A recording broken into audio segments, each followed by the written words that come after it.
So guys, it is sad to know that it is under the current CJN, Justice Kudirat Kekerekun, that a death sentence has been handed over to a farmer in Bauchi State. Like this headline here, dated March 9th, 2025. It says, Supreme Court upholds death sentence for farmer who defended himself against Fulani attacker.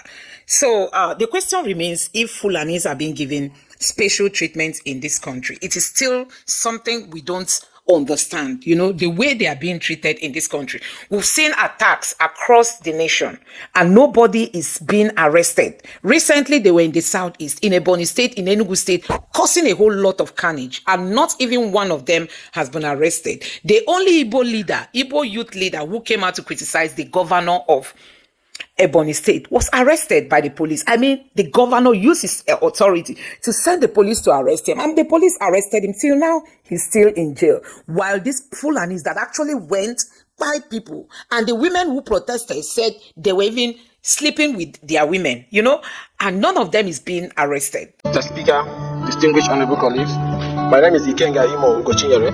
I represent the good people of Idato North, Idato South Federal Constituency. I'm from Imo State. Mr. Speaker, I rise to raise a petition from the Ohaneze Ndigbo Youth Council over the unlawful abduction, illegal detention of Comrade Ibayaka, the national president of Ohaneze Ndigbo Youth Council from Owerri, on the alleged instigation of the governor of Ebonyi State, and the Nigerian police force, and I call for the intervention of the House. With your kind permission, Mr. Speaker, I'll proceed to lay the petition. Now, you see what happened in Bauchi State. This guy has been in this matter for 10 good years. And this headline dated today is saying that the Supreme Court has upheld that death sentence being handed over to this farmer. Yesterday, we looked at the video where a human rights lawyer who came from the US for this sole purpose, was reacting that he's so disappointed with the Nigerian judiciary, that the way the judgment was even handed, within the space of 2 minutes, the judge has read the judgment and just went his way. They were not even, as in, the way the judgment happened, he was just like wondering, what is this? Is this how the judiciary in Nigeria works? And this is a sad day, Charles, for human rights in Nigeria. Sunday Jackson, and I'm not a lawyer, I'm a human rights advocate. Sunday Jackson, by anyone's estimation, is totally innocent. And the issue where this man was out farming, minding his own business, and then the attacker came and a struggle ensued. And of course, this man is going to defend himself. That's why we call it self-defense. And yet today we were at the Nigerian Supreme Court, and it was very brief. It was only about maybe 2 minutes long, and we just wept at the failure of the Nigerian Supreme Court to say that this man, and they had the opportunity to say this man was totally innocent. We haven't seen all the ins and outs of the decision, but we had the opportunity to meet this humble farmer, this young man who unfortunately his wife abandoned him, had been on death row for 10 years. So Sunday Jackson has now become an international case for human rights. Yes, and because so we're going to continue to advocate. I was going to ask you what are the international dimensions of this case? Well, the international dimensions are Open Doors, which is a human rights organization, has recounted that there have been thousands of killings of Christians by Fulanis. And so as a human rights advocate and as a pastor, I'm here to advocate for this man who is totally innocent. So it has international implications. The eyes of human rights advocates are now on Nigeria. Like, how could this happen? How could this possibly happen? By anyone's estimation, as Barrister said earlier, manslaughter at least, because murder one that he's being convicted of and may face hanging if we can't get clemency for him, it has to be premeditated. So what justice on the Nigerian Supreme Court, that didn't pop up and say to him or her, this is a case of self-defense and this man is totally innocent. So we encourage people to continue to pray for Sunday Jackson. Now, this is coming at a time when this lawmaker is also raising alarm. She is from Oyo State. Oyo lawmaker raises alarm over herdsmen attack in her own constituency. she's also lamenting.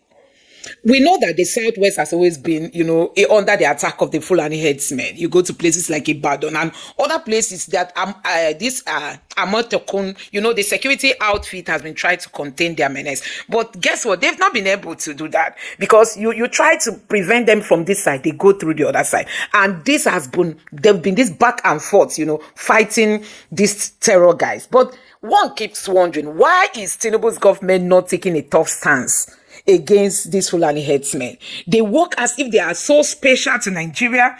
They behave as if they are the real owners of Nigeria. Nobody is being prosecuted. The government is not sending any strong signal. The government is not saying anything, and their job, the only thing we've seen the government doing is they said they've frozen Simon Ekpa's, account, and they've also enlisted other members of IPOB as terrorists. Now, these people who are actually moving around buying Nigerians are not being seen as terrorists. Nobody's arresting them.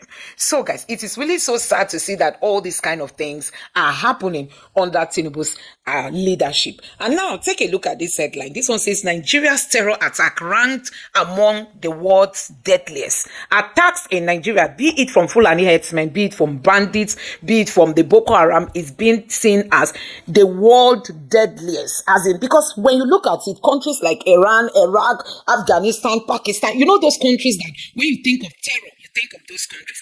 You hardly hear all this terror news again coming from those countries. It's only in Nigeria that people are quiet and nobody tends to talk. The government, you've never heard Tinubu since he became president coming out to give any order in containing the menace of these people, these bandits. So, guys, you have seen it for yourself. So what we are trying to say is that the Fulanis appear to be special people in the country, being treated specially, being accorded some different kind of respect, and I think they are beyond being arrested. Now, Tinubu appears to be scared of, him being affected if he decides to run in 2027, and because of that, he cannot even take action, he cannot speak. You can imagine under a Yoruba CJN, is a Christian being handed over death sentence over a Fulani headsman who tried to attack him initially, but this guy overpowered them. You can imagine you're on your farm and somebody just led his cow into your farm to graze on your plants, and you said no. The only language they understand is violence. They now went on the man to try to buy him, but by God's grace, he was able to overpower them.